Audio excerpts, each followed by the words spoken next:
out in the Guardian a few months ago for the Eurostats, I think it was Eurostats study they were citing, and child pensioner poverty and child poverty is higher in Britain than the rest of Europe. Right? It's the highest for both extremes, or the start and the finish.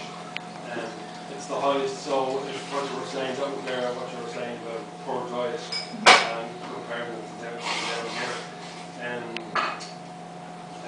And just on the, what I was just thinking about was in relation to if you had, say, stickers, thousands of stickers, right, or postal stickers, and you know you have enough people here and further afield who would contribute towards making them stickers and posters.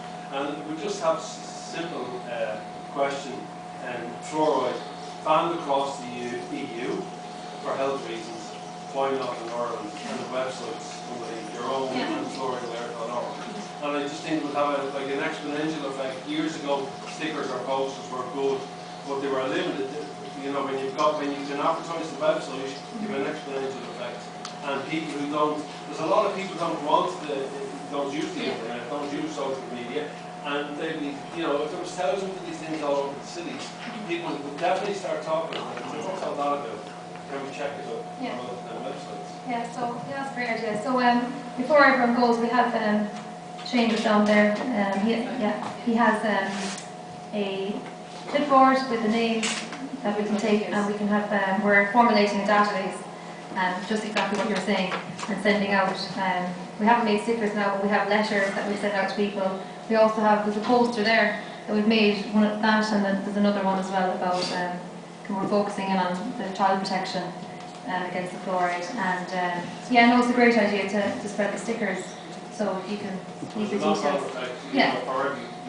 And sorry, I just forgot to say, really congratulations, fantastic. Thank you. Really inspiring, and I've been thinking of this for years, really, and Deirdre as well for what you've done here, launching this. Great fun. Yeah, good fun. Any on the second row there? Any questions? The lady there in blue. Actually, I'm Marie Barr, the contact. Oh, hi. Maria. I'm from the West of Ireland, and I lived in the North in 2003, and then I came to Dublin, and within 2 years I had hypothyroid, and what doctors probably call fibromyalgia or polymyalgia. And I always was very suspicious of fluoride. But a couple of things. One is when I came to Dublin, my sister. Can everybody hear you up there? When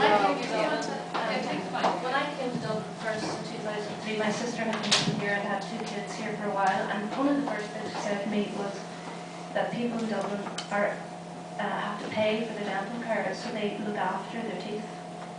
So that throws a spanner in the works for me. That is it fluoride, or is it people being more circumspect about looking after their health? In the north, you have the other extreme where we could eat whatever we wanted, every sweet, and we didn't pay for our dental health. So it's not as simple as what the reports would say. The other thing is, I think you're fantastic, but I would love to see you getting more media coverage. I emailed Primetime and Frontline team about 3 nights ago. I haven't got a reply yet. But I gave them your website, and I gave them the YouTube link for the latest documentary in America, which is absolutely devastating with regard to the damage that fluoride is doing. And I'm hoping to get a reply from them. And I gave them a bit of background information, and I think everybody should do that. They do. If you go on the Frontline and Primetime's websites, they have a contacts link, and you should ask them. If more people do it, they'll do it. Tell them to cover this subject. Tell them that you're taking them to taking the Irish government to court. And I think if enough of us do it, it will spark an interest. And the last thing I want to say is the question, and this fascinates me. We all know that there's no altruism in the Irish government. They're not concerned about our health. We know what the record is. So why are they persisting with this policy? Is somebody making a buck out of this? food. What is the motive? Because it would be so simple to say, let's save the government with all the cutbacks, let's save this country millions of euros. So why are they not doing it? And that is the thing that I'm really interested in, because of their scurrilous record in the past 5 years and longer. We all know now. Catholicism as well. Ask about the involvement of the Catholic Church in fluoridisation in Ireland, because they are actually the contributors to the fluoride issue. Sorry. The Irish government are not that Father Christmas. We know that now. We've learned that the hard way. You may look like it, but you're not. My question is, what is the motive for persisting that policy, and is somebody making a buck? Would you like to comment on that? My mum is here now in the audience, and just to deviate, but I'll answer the question. She was running a group of transition year students last year called Would You Pay for Poison, and they went to the Dáil last February and they presented to a group of TDs about the fluoride issue to basically want to get it stopped. And the TD, Luke Flanagan, I suppose, was the only person any bit forthcoming with information. And he did tell us that he was looking into the money trail, but I would imagine it would be so impossible to try and find out. I'm sure it's well covered.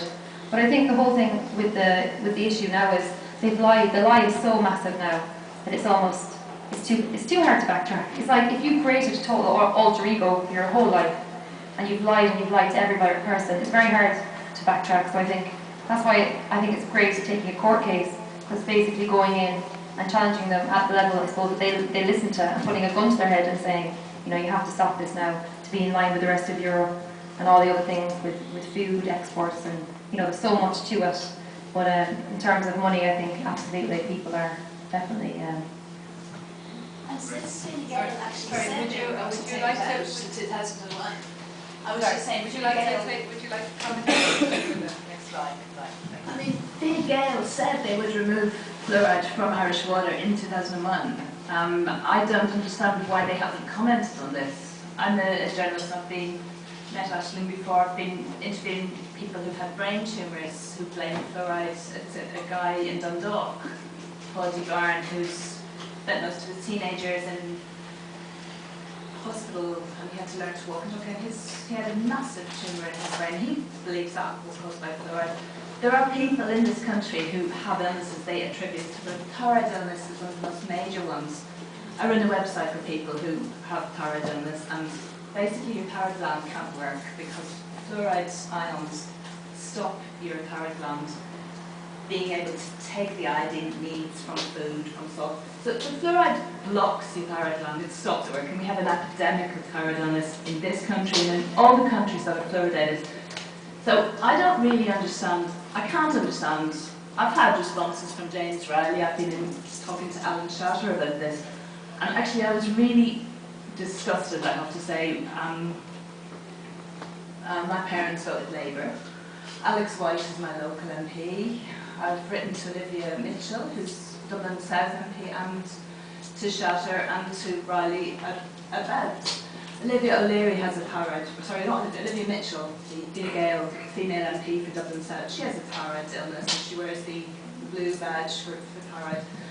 I've written to her to ask them, why won't Fine Gael keep the promise it made in 2001? Why are you continuing to spend €15 million a year putting this poison into our water? And no one from Fine Gael will come back to me. I sort of waste a lot of time on Facebook posting messages on Fine Gael, and they never go up. Fine Gael has protected its websites. So, I mean, and they do respond. I mean, I have actually got a response from the government. Fluoride Girl, the guy who's not able to speak because of his brain, he actually can't even make phone calls. But I mean, he hasn't had a response to Enda Kenny. He blames Enda Kenny for I just don't understand. I know it's difficult when you've been telling the lie for a very long time. And there's a very good book in 2006 by Christopher Bryson, The Fluoride Deception, which catalogues brilliantly, it's like a thriller, it's an excellent read, how exactly in the US that he's a BBC journalist, it took 10 years old to write this book. And it's a fantastic book, and I believe it's a film too. And you mentioned, I believe the one you're talking about, is that Fluoride? Fluoride Gate.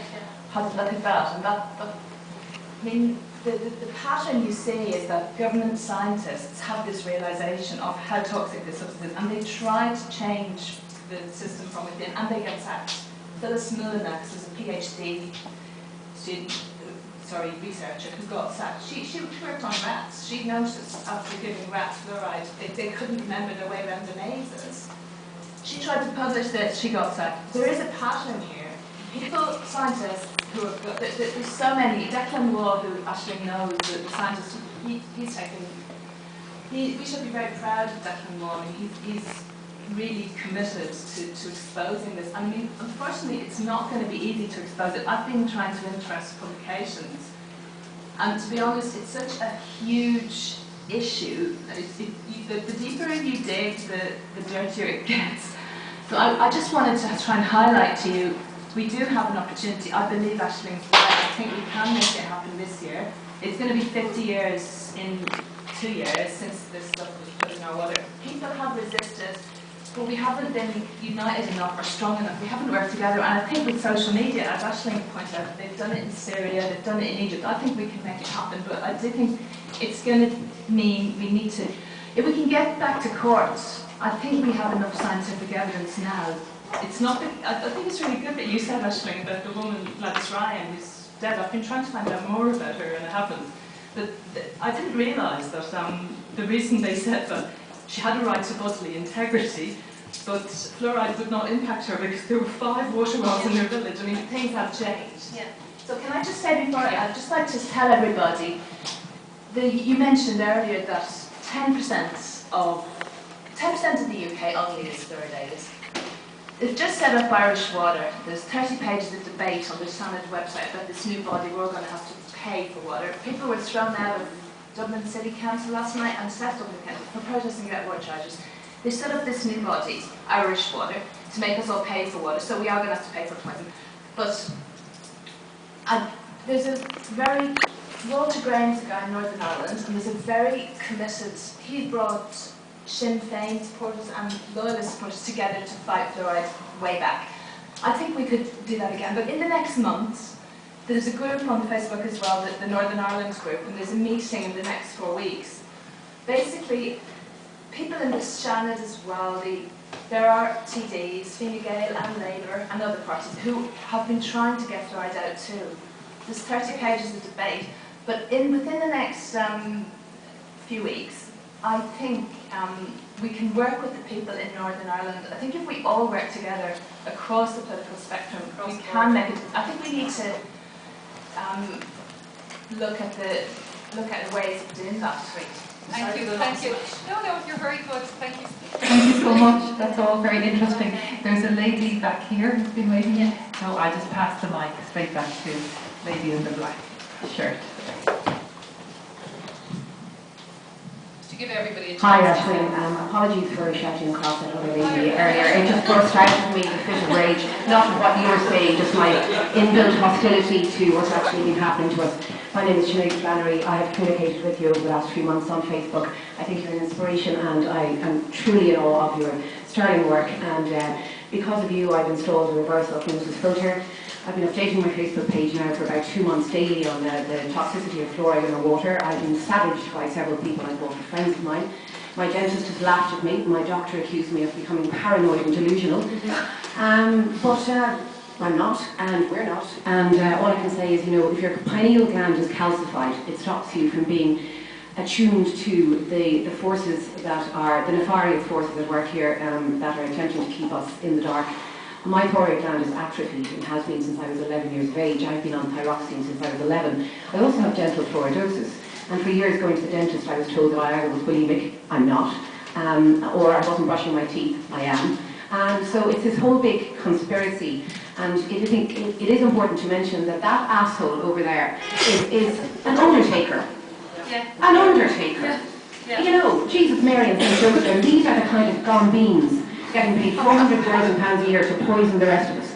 And we want to mention James Riley, and I also think it's really important as well to mention that the legal profession who's involved, Professor William Binchy, what's his agenda? And also the fact that the Catholic Church bishops were the ones who sat on the original committee to bring water fluoridation into Ireland, to use it as a chemical cosh to keep us submissive, as we were on the perimeter of Europe. We don't have an armed, police force, and we also don't have a large military force. So we have been used as, a test case. We used fluoride in the concentration camps.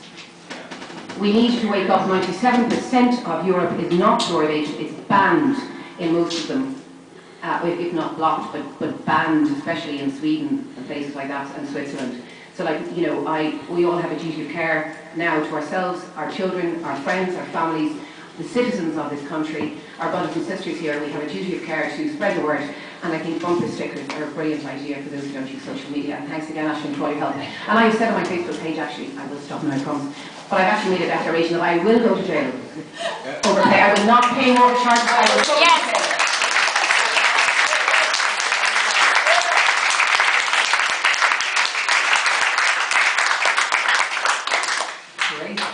Fighting words. Brilliant. Absolutely brilliant. I just want to make sure that we get to everybody here in a little time. We have 10 minutes. So I have 1, 2, 3 people that want to speak. So we'll start with yourself. I just ask people to be brief because we want everybody to get a chance. There's lots of people that want to speak. Maybe I would just very simple question. How effective are the over-the-counter water filters like you might get in a supermarket? How effective are they at removing fluoride and other chemicals from the water? And if they're effective, which ones would you recommend? Thanks. Very good question about water filters. The water filters that will remove it are either water distillation units or reverse osmosis. So you can't buy them in the supermarkets, unfortunately. You get them plumbed into your home, and they'll be under the tap, under the sink, and you have an extra tap then, so you can use that then for drinking and cooking. The only thing with the water distiller is that you have to boil the kettle and put it in, so it's a bit more labour intensive, whereas the reverse osmosis, you have the free flow motor.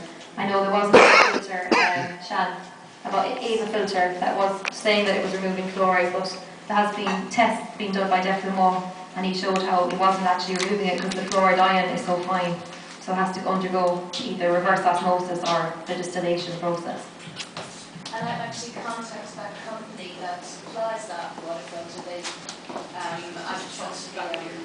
Basically they said it was a filtration made by Samsung, imported by food, and myself and a few other people bought one because we thought it was only €85. I'm just going to pass the mic on to this guy here and then over to Thanks, I just want to give everybody a chance, so just keep it brief. Sorry if I'm just going. They're €200 actually, 200 for an under-sink reverse osmosis from watertobuy.ie. I'm not on commission.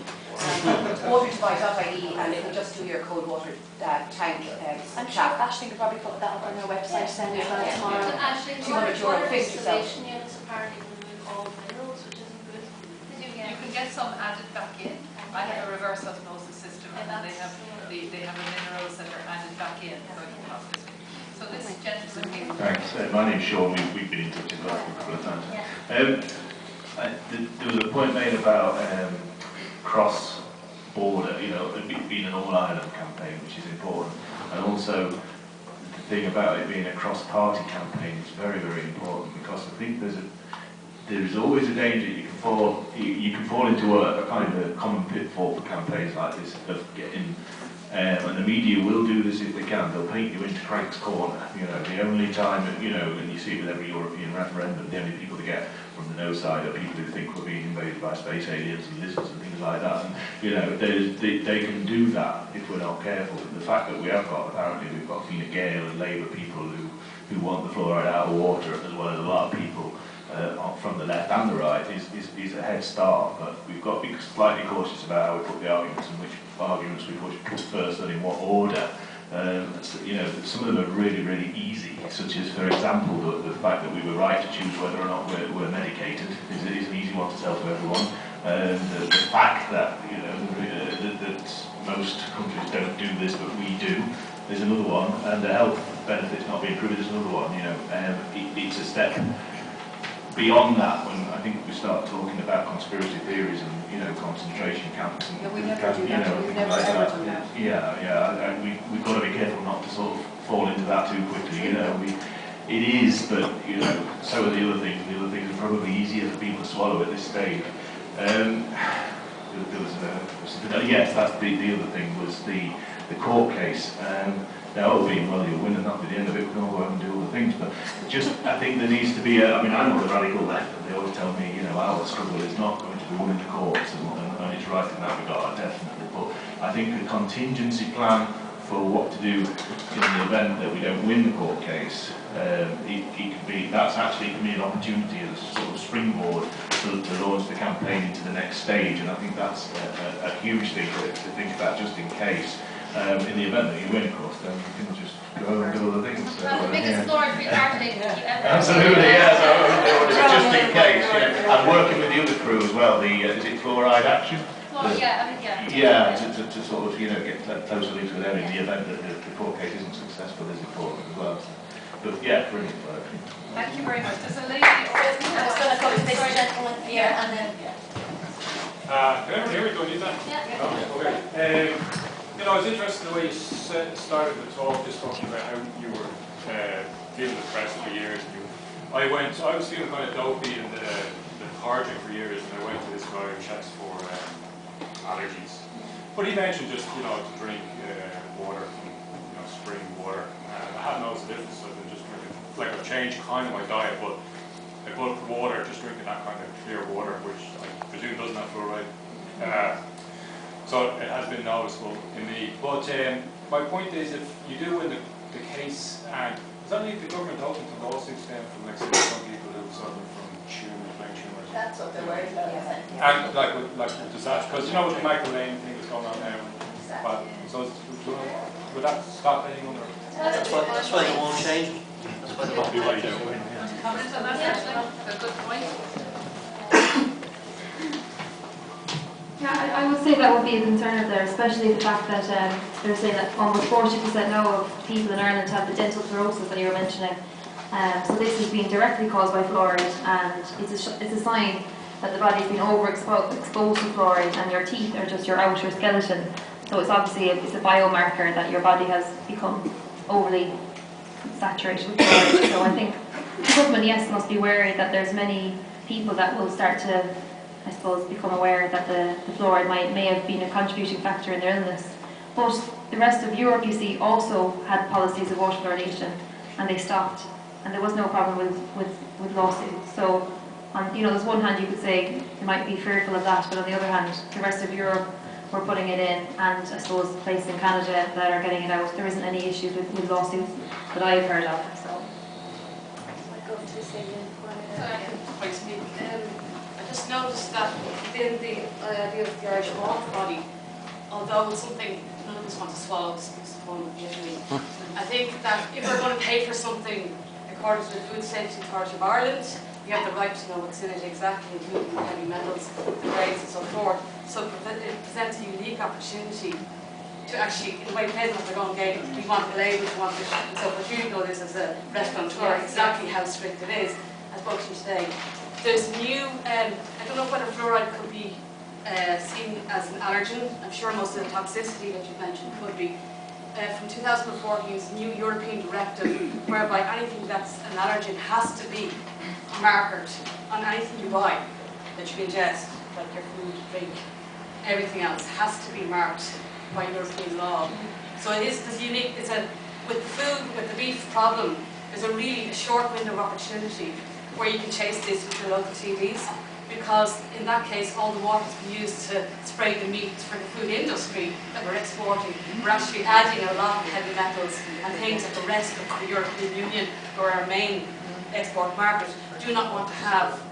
So if that goes out into the media and people start clicking together, it's a real opportunity right now. So I don't know, maybe you can think more about that actually. It's just an idea I had today. Looked into it. So.